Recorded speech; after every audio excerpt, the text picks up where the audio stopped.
Hi everybody, welcome to Subject to Interpretation. My name is Gabriela Villalba and I am the Creative Media Director here at De La Mora Institute, and I would personally like to thank you for tuning in. This is our space for professionals and friends in and out of the field to discuss topics that are relevant to interpreters. We pride ourselves in being one of the very few podcasts for professional interpreters out there. So I hope you benefit from today's episode, find some inspiration, maybe learn something new, and simply enjoy.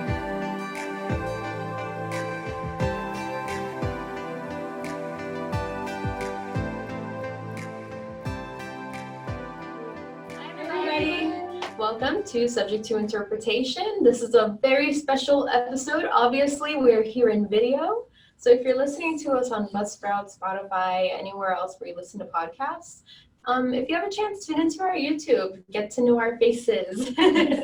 So we're doing this because we have a very special podcast guest today. Agustin is going to be interviewing Carla Mathers. She's a sign language interpreter, and she has a lot of experience in the field. She's going to talk about her story a little bit. She's going to talk about how she came to know this profession, and also about the biggest differences that there are, the differences and similarities between spoken language interpreting and sign language interpreting.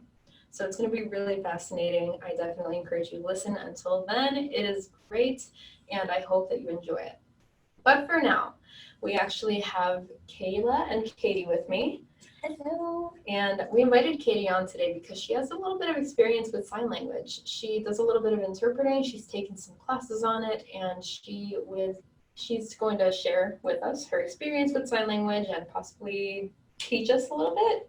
Yes, we might learn a few signs today. So I took about 4 semesters of sign language classes in 3 different colleges. So I've had a few different perspectives from different teachers. And I never went down the route of becoming a professional certified interpreter, but I do regularly interpret for my church. I interpret the sermons on Sunday morning.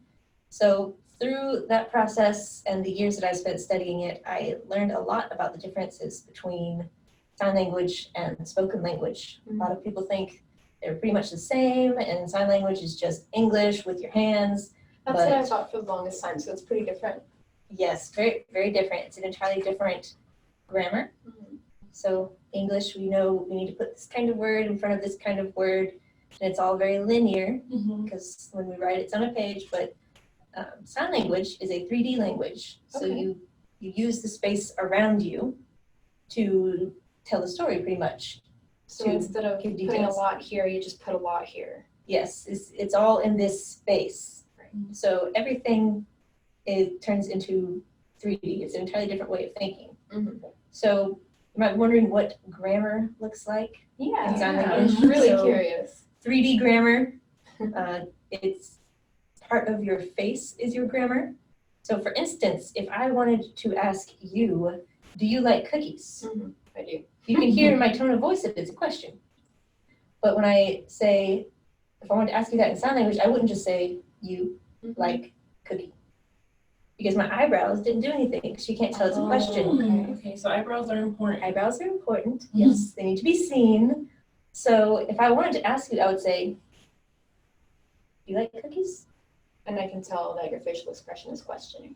Yes. Okay. So when my eyebrows are up, Mm-hmm. I'm asking a yes or no question. Now if we want to ask, what is your favorite food? I started to do it already.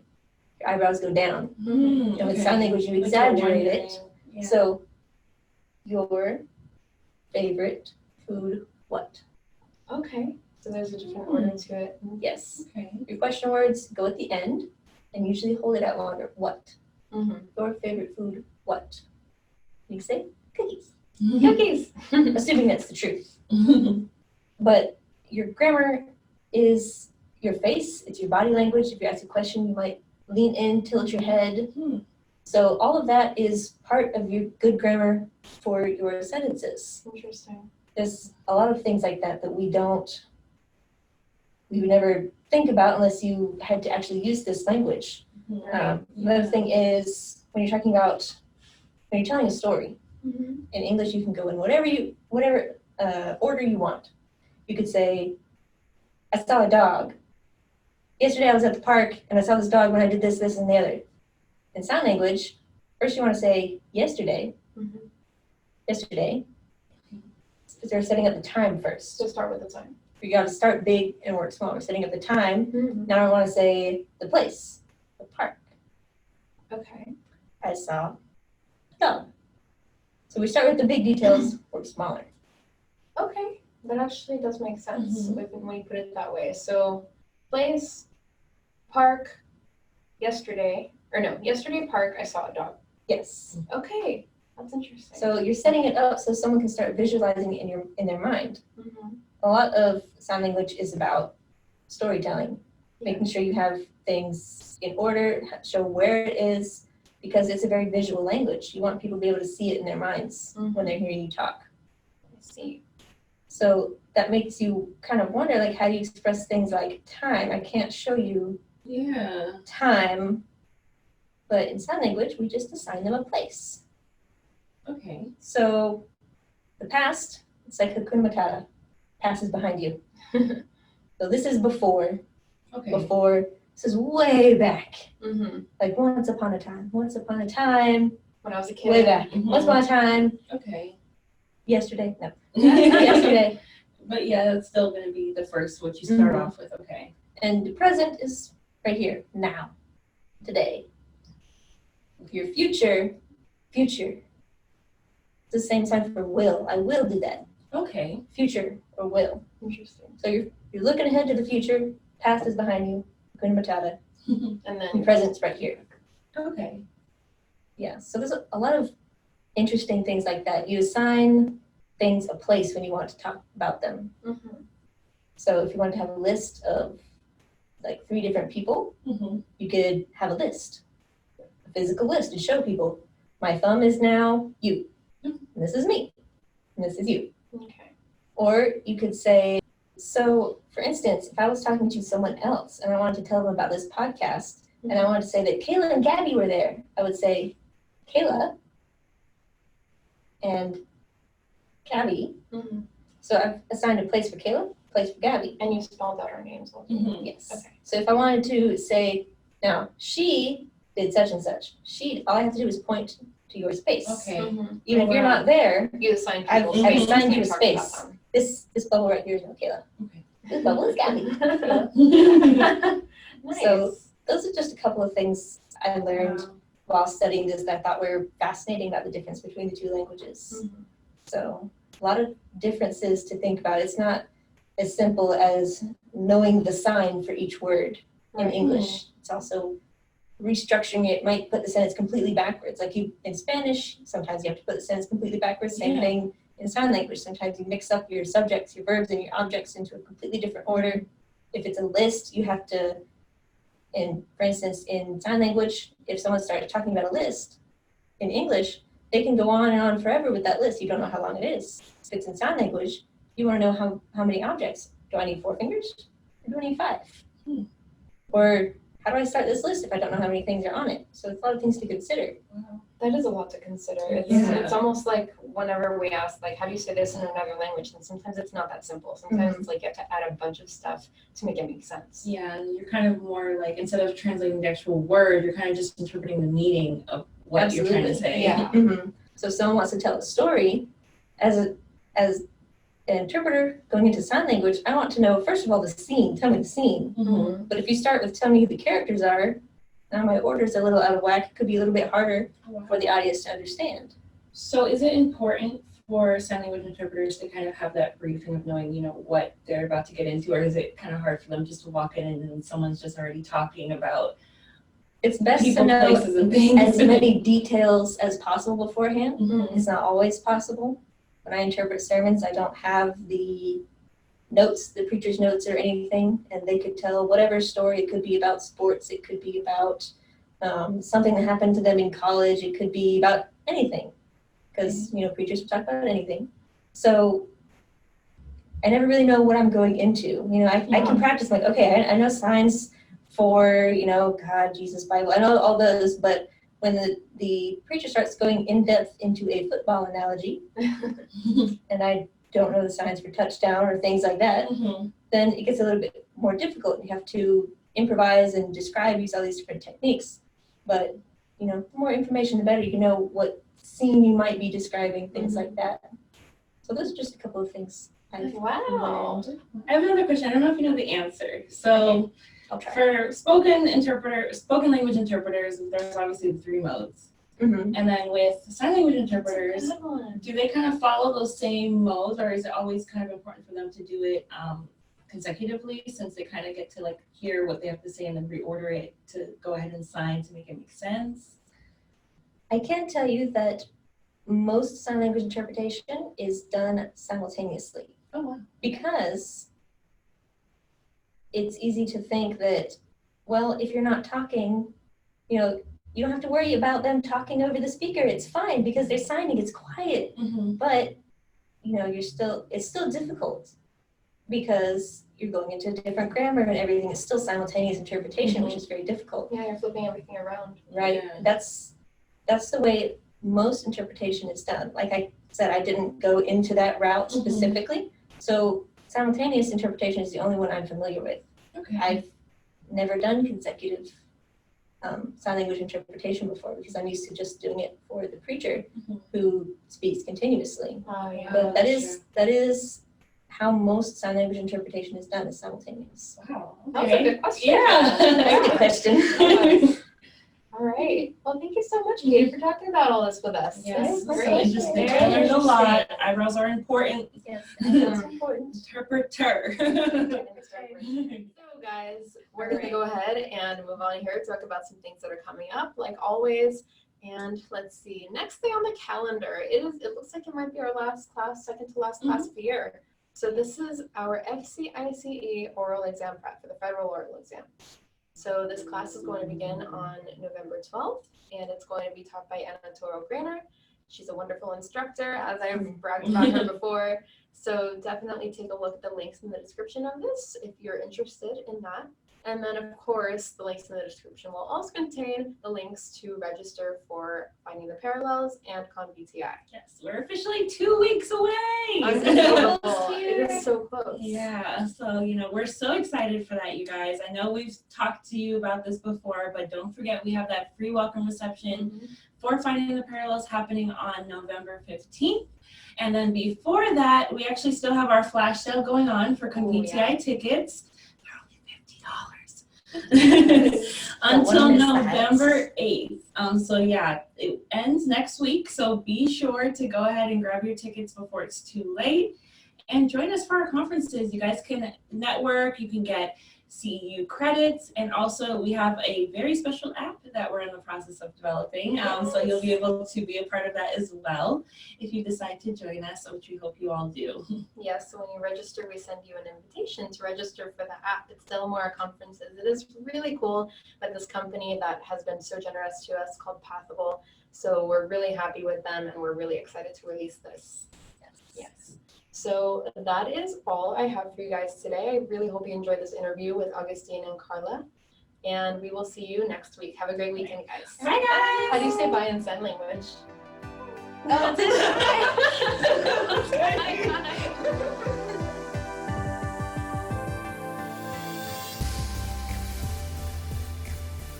Hello, everyone, and welcome to another edition to Subject to Interpretation, our podcast where we always bring to you, our colleagues, an interesting conversation with one of our colleagues that is in the field. And today I'm super happy to have my friend Carla Mathers here because this is the first time we have somebody who's an expert in sign language interpretation, which is a complete mystery, or was a complete mystery for me at the beginning. Now I understand a little bit more because of Carla. So Carla is an interpreter and an attorney and all that on a bag of chips. So I'll let her introduce herself. So hi, Carla, how are you doing? I'm good. I'm thrilled to be here. Thank you for inviting me. I think you said enough about me, but the thing that people usually ask is whether or not I was an interpreter first or an attorney first. And then, of course, the how did you learn sign language thing. I was an interpreter first. I started being interested in legal interpreting, and I took my training initially with 20 sign language interpreters and 60 Spanish interpreters at Montclair State College at the time in New Jersey, and it was exciting to see the similarities and differences between us. And so I practiced interpreting for about 7 years, and then I went to law school and practiced law for about 25 years. And for So the you last started when you were about 10 or so. there you go. Uh-huh. And for the past 2 years, I've been freelance interpreting just in court. And I love it. I should have done it a long time ago. I think I was kind of afraid not to have that 2-week paycheck, but if you work every day, you get a 2-week paycheck anyway. So. That's right. So you went away from the grind of everyday, the office style, and became a freelancer. But tell us a little bit about interpretation. I always ask the same question to almost everybody, and in your case might be a little different, but I ask people, did you, when you were a kid, did you want to be an interpreter? Was that your choice? Hey, I want to be an interpreter, or did you, like myself, fall into it? It's funny. We lived in California. I was 7, and my best friend's name was Maria, and she was Latina, and her mother made the best tortillas. And so I decided when I was 7, I wanted to be a Spanish interpreter. Now, the little problem that I didn't know Spanish aside, and still don't know Spanish, but I work with some wonderful Spanish interpreters down at DC Superior Court. But then in high school and stuff, I always wanted to be involved with the law, so I'm fortunate to be able to combine the two. I think people don't think that your field and my field are as similar as they are. In terms of the mental processes involved in interpreting, those are the same. We're working within 2 languages, you're working within 2 languages. Our mode is just different. It's a visual language instead of an auditory language. Our laws are also different. Our law is much broader, so there are protections afforded to deaf people that aren't afforded to LEP individuals. For example, we end up in the jury room with deaf jurors a lot, and you're really fortunate you don't have to do that because you really want to kill them by the end of the day. Another difference that I've noticed that is really important is that deaf people under our statute have a right to access to all of the proceedings. So even in the Department of Justice's technical assistant manual, the example it gives is if a member of the community wants to go into court off the street and observe, the court is obligated to provide a reasonable accommodation. So that's why you see us either sitting near or in front of the deaf person and interpreting everything up until their case. I've noticed that Spanish interpreters or spoken language interpreters don't do that. And that's I think, true. Right. And what happens with sign language interpreters is that they take their cues from you guys. And so they assume that they're not supposed to do it either. And then the court gets into trouble when the deaf person files a complaint. See, and I think that's very interesting because some people, including our friend Patricia Mickelson-King, think that if we're in the courtroom and the LEP is in the courtroom, we should be interpreting also. I find myself agreeing with her once again. That's right. And some of us, or many of us, the way we were trained was, no, you don't need to because that's not their case. And my biggest concern about that is that you immediately establish this relationship with the LEPs or NESs, and then they start wanting to ask you questions and want you to, oh, well, you were interpreting for me here. How about you accompany me to the clerk's office to pay? And then again, if it were a deaf person, the interpreter would, correct? We would definitely, if the court told us to go to the clerk's office and pay, we would do that. Yeah, because the deaf person has the right to access information in the same way as a person who can hear does. Now, attorneys sometimes want to take advantage of us. Right. Yeah. Shocker, right? Yeah. And I'm firm with them. Our policy at the court I work at is we'll give attorneys 5 minutes either pre or post as a courtesy, and then they have to get their own interpreters. And I have lots of attorneys who are real uncomfortable with that. But I also provide them information on how to get those, because most of our attorneys are appointed, so they can have interpreters appointed as well. Got it. So then they can comply with that part of the rule, which is something that we definitely don't have for spoken language interpreters.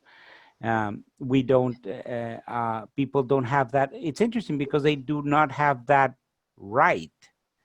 As a matter of fact, in some states, and I want your opinion, both as an interpreter and as an attorney, about some jurisdictions that don't even cover anything that is not for language, spoken languages. If a person requires an interpreter, but they're not risking jail time, they don't get an interpreter. Wow. Well, I know that the language access kind of movement really exploded when President Obama decided to enforce President Clinton's executive order. Mm-hmm. But I haven't seen cases interpreting that to say this is where there is a right to language access and this part isn't. I would be surprised if that court didn't have a complaint filed against it. I just read a case in Indiana where a deaf son filed a complaint because the court didn't provide him an interpreter for the audience when his mother was involved in a DUI case. Mm-hmm. So I know there's some litigation and so some case law with us, but I don't know about any with you guys. But think about how much a person learns about if they're sitting there waiting for their case to be called. They learn about the judge. They Absolutely. learn temperament. They learn what other people say, what excuses work, what excuses don't. And it just Yes. seems, not. What to ask for. I remember you reminded me of an interesting thing that happened in Florida some years ago. I think they closed that loophole, but about 20 or 25 years ago, one of these attorneys found out that there was in the statutes, if you were stopped by the police and they gave you a ticket, they had X number of days to take that ticket to the clerk's office. And many of them, they would just get all their tickets and take it whenever, maybe the end of the month.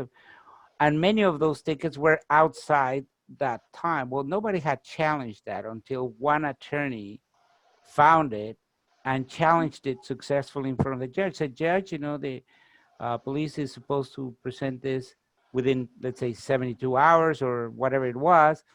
And they didn't. So I say you should dismiss the case because they're outside and they didn't have the right to bring it so late. The judge agreed. And the next person that stood up was not an attorney and said, oh, mine also was from it, and started asking for that to be dismissed. Yeah. And so you're right. If a person that needs an interpreter doesn't hear that, then they lose that opportunity, huh? Yeah. Yeah. Well, it's interesting because also, like I said, in some states, they don't even provide interpreters for civil cases. If it's not criminal, too bad. And now you work in Washington, D.C. They do provide interpreters for spoken languages for every case, correct? Yes, for everything, civil, criminal, our self-help center, our resource centers, everything. Mm-hmm. And I was just that in DC, Spanish is used about 75% of the time. The second most interpreted language is American Sign Language, and the third is Amharic. Oh, wow. We have just contracted with the National Center for State Courts, and we got a grant from the State Justice Institute to create an Amharic language test. Oh, really? That's interesting. Yeah, there is none, and so that was just announced last week, and I'm sure you're going to be around the San Francisco area shortly. I'm sure I might end up there. Yes. So yeah, and they're developing now an Amharic test. Yeah, and I do, before, I know we have short time, but I want to talk a little bit about our ASL test, because I think the court administrators need to understand that the RID no longer has a legal interpreting test.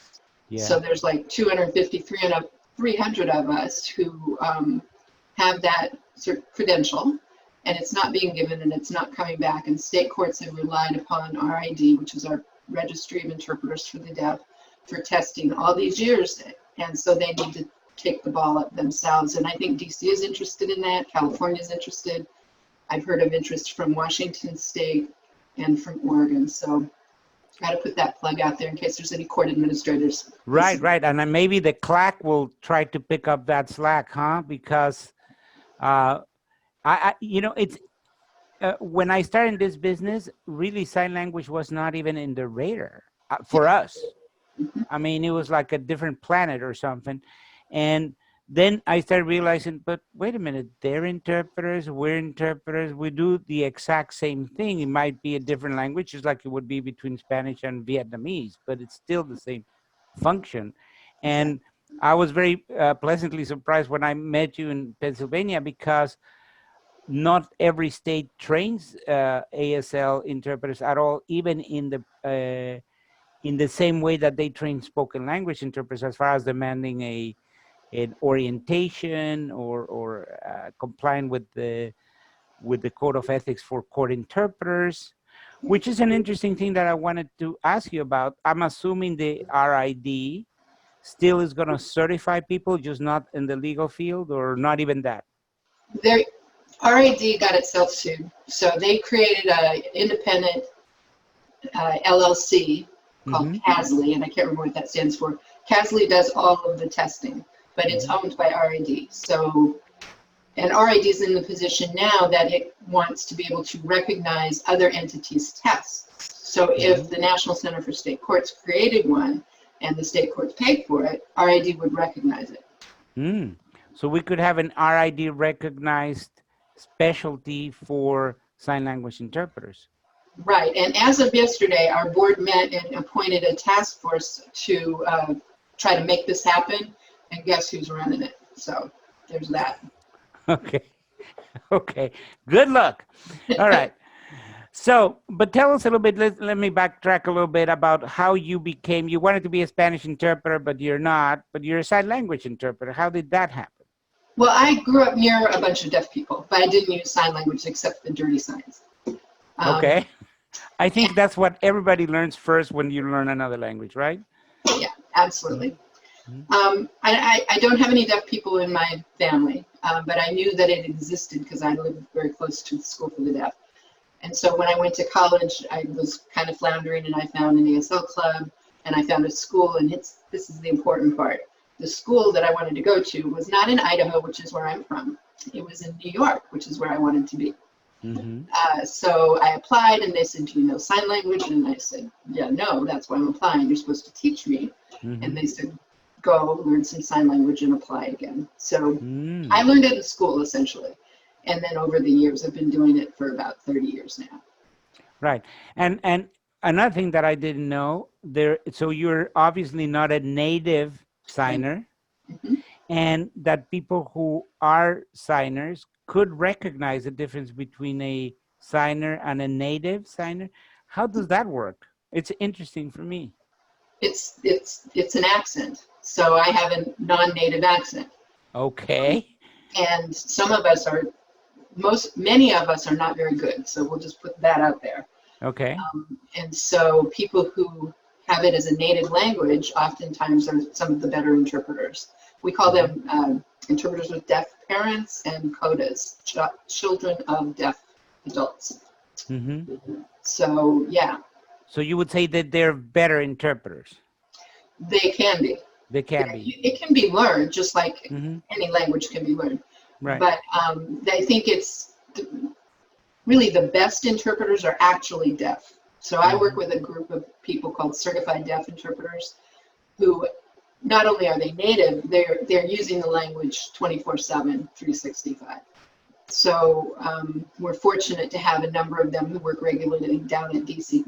That's my cat. All right. Hi, cat. Now, tell us a little bit. This is fascinating for us, at least for me as a here in person. I'll be honest. The first time that I got a call in the courts and somebody said we need a deaf interpreter, I thought, oh, they don't even know what they're talking about. If he were deaf, then how's he going to interpret if he's deaf? And then it turns out you do have deaf interpreters. So how does that work? We do, and you use the same process when you work with languages of limited diffusion, and you have a relay process in place. So that's how we work. So I would listen to whatever spoken English is, and then I would render my interpretation to the deaf interpreter, who would then render their interpretation to whoever the client was. We use them in situations where they're young children. We use them when a deaf person has an additional handicap, an additional disability, maybe a cognitive disability. We use them with people who have emerging language, who might have a fully functioning foreign sign language. So you know that sign language isn't universal, right? Right. So someone from Britain only uses British Sign Language, is not mutually intelligible like our speech is. Our language came from French Sign Language, so there's much more similarities there. So yeah, we use the intermediary process quite frequently. Right. So, because I thought, well, so the assumption for me was everybody who's deaf uses American Sign Language, but that's not always the case. No, it's not. A lot of it depends upon when you became deaf, where you went to school, and sometimes the makeup of your family. About 10% of deaf people have deaf parents. They're the ones who really perpetuate the culture and the language because they have communication from the jump. Lots of times a person has a deaf kid and they spend all those precious language learning years trying to fix their ears, and that doesn't work, even with the implant surgery. So that person has more of a struggle later on trying to acquire any language. So, yeah, and some people just read lips. I don't know how they do that, but they do. Yeah, I wanted to ask you about that because I thought that was only in the movies, because it seems very difficult. I mean, maybe if I mouth it like that, but normal speech, how do they tell? But apparently it's possible. Well, first of all, you have to have a strong command of English language in order to read lips in English. And so if you have spent all your language learning years trying to get your ears fixed and that didn't work, you're not going to have a strong language base. Got it. 30% of the words in the language is what I've heard can be distinguished on the lips. So it's a guessing game. Yeah, that's right. But if I like football, and for many years now, the coaches have been sending instructions to their players by covering half their face. And I heard that it was because some coaches were hiring lip readers to tell them what the instructions were from the opposite team. Once, at the beginning it didn't matter, but once TV had constant close-ups of the coaches and whatever, and then they could see the instructions, then they started using this method. And I always thought, oh, come on, that's not even possible. Who's going to be? But it is.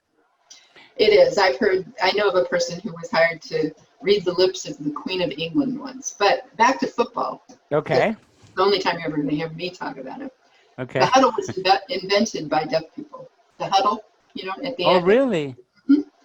And there's also a deaf professional baseball player back around the turn of the century who created the gestures. Oh, all these things that they do. Oh. Yeah, that stuff. Yeah, so obviously contributed much to the sports world. Oh, that's very, very interesting. And the huddle was like that because then they could sign to each other? Right. Oh. Without the opposing team knowing what they were saying. Because sign language is like that. We got it made. I can talk to somebody in another building or another car. Yeah, that's always my complaint about classes, because, when I'm teaching a class, most people are not going to be having conversations because people can hear them and you go, hey. Yeah. But sign language interpreters, I've seen them. We're teaching the class and they're signing sometimes. And, it's hard to notice unless you're looking directly at them. And it's also actually, it's a sign that they're engaged. I know it appears rude, but it's a cultural thing. It's like you're talking about what the professor is saying. You're not just having a conversation. If you are just having an off-the-wall conversation, that's rude. You should take it outside. But generally, if I'm interpreting and they're talking to each other and I can see they're talking about what's going on, that tells me they understand the interpretation in part too. Oh, cool. So it's not necessarily that they're just checking out. It actually could be that they are engaged. Correct. You see, we're learning a lot of things with this.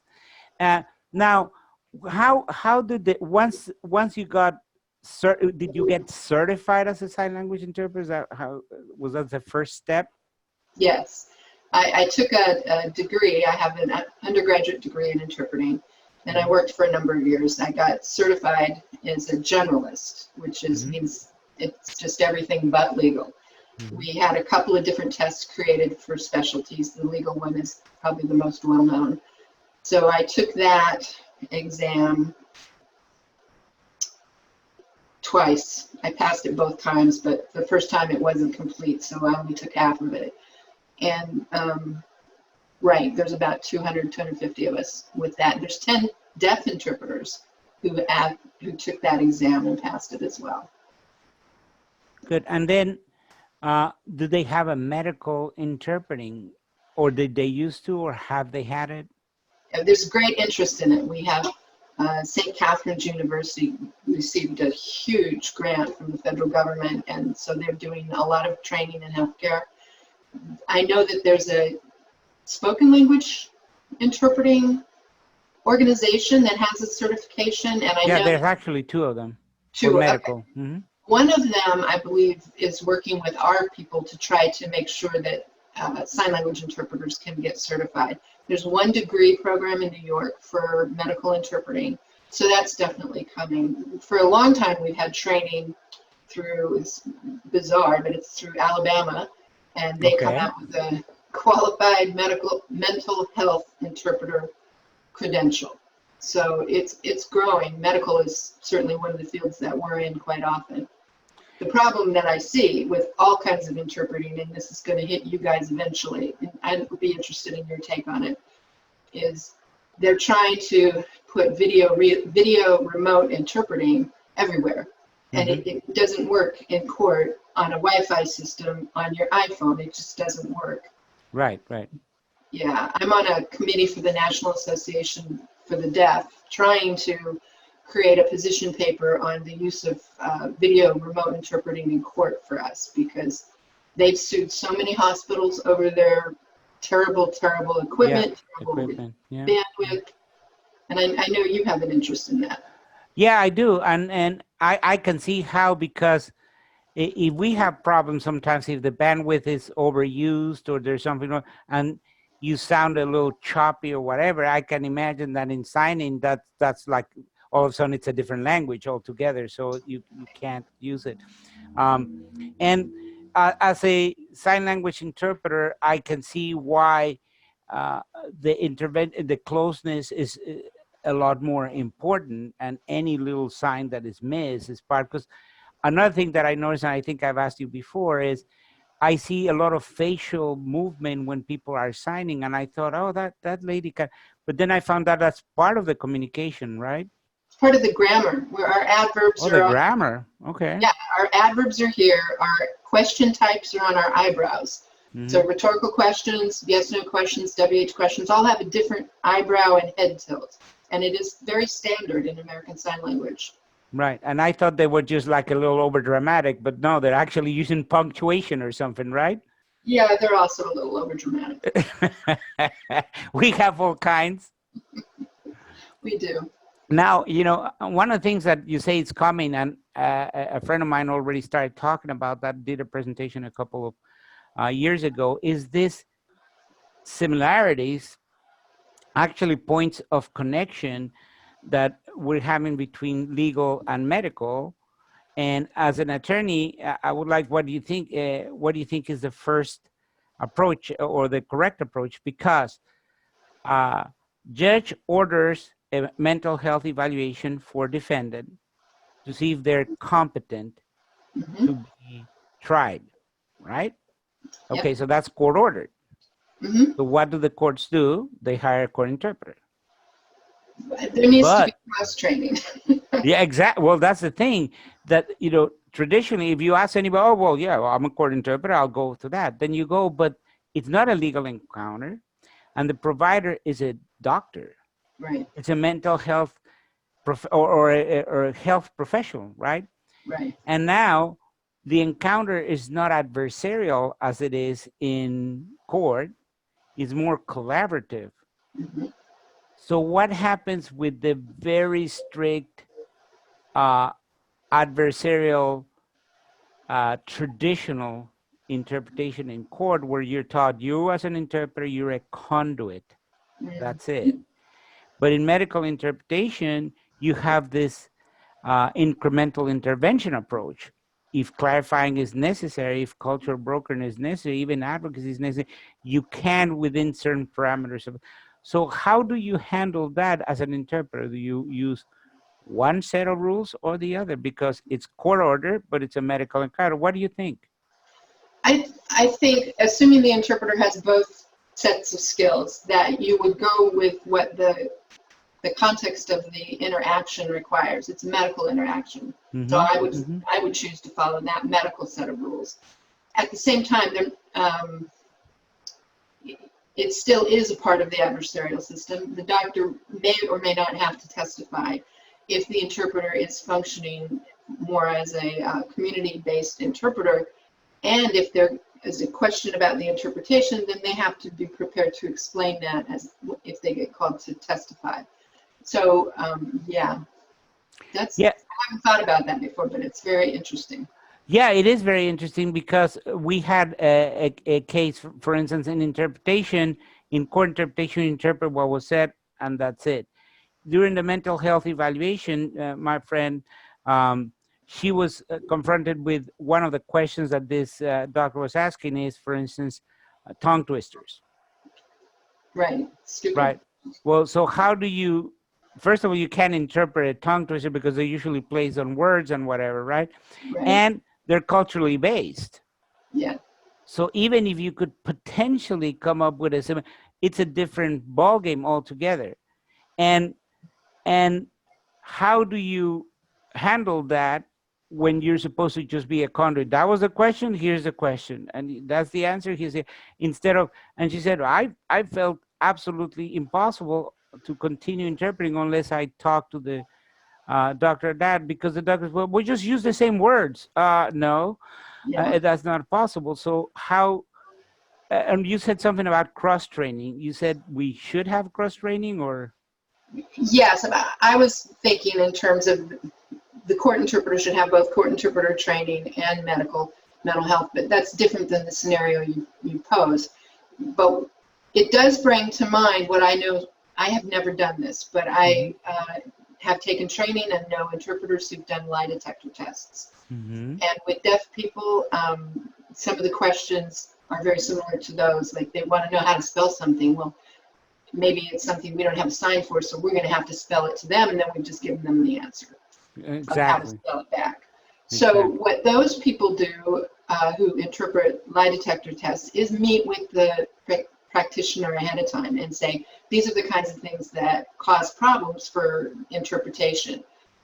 That's kind of a proactive approach you could take. But if it happens in the middle and you can't interpret, then I think your friend's absolutely correct. You make your record that you can't interpret this because it's not possible in your language. That's right. That's right. But that's why she did the presentation, because she said, I think maybe we should do, and what you meant, she didn't call it that, but it seems to me that there should be cross-training. What she proposes is that the incremental intervention approach should be taught to legal interpreters in case they're confronted with a situation where they're not in a legal adversarial situation, but they're more in a medical encounter. Yeah. I've taught a class with a guy who runs that mental health program in Alabama. And we talked about the intersection of legal and medical, and like when the police go and they want to talk to someone that they're interested in as a target in the hospital, you know, and you're the medical interpreter, what do you do if, you know, this is going to be part of the investigation and you may be subject to testifying later? That's right. And that's kind of the reverse thing, because now you are used as an interpreter in the medical field to be have a lot more leeway, but because this is a legal encounter, maybe you shouldn't have that leeway. So where do you go? Exactly. So I think, Carla, we're going to have another conversation just about this topic alone. In November, we're having our conference here. We're calling it Finding the Parallels, because we are, and I think we should find the parallels not only between legal and medical, but also between spoken language and sign language interpretation. I agree. And we did have a case here some years ago where we have two defendants, one who was deaf and the other one who spoke Spanish. There you go. So that was an interesting table for the defense. You know, we had the Spanish interpreters, the sign language interpreters, we had the proceeding interpreters in sign and Spanish. So that was a lot of fun. So we promised you half an hour, and believe it or not, it's been half an hour. Okay. We could be talking forever, but I don't want to keep you. I know you have something else to do and somewhere to go. So I really appreciate it, but be prepared, because maybe we'll ask you to come back and continue a conversation with us. I'd be happy to. All right. All right. Thank you again for inviting me. Thank you. Bye-bye, Carla. Bye.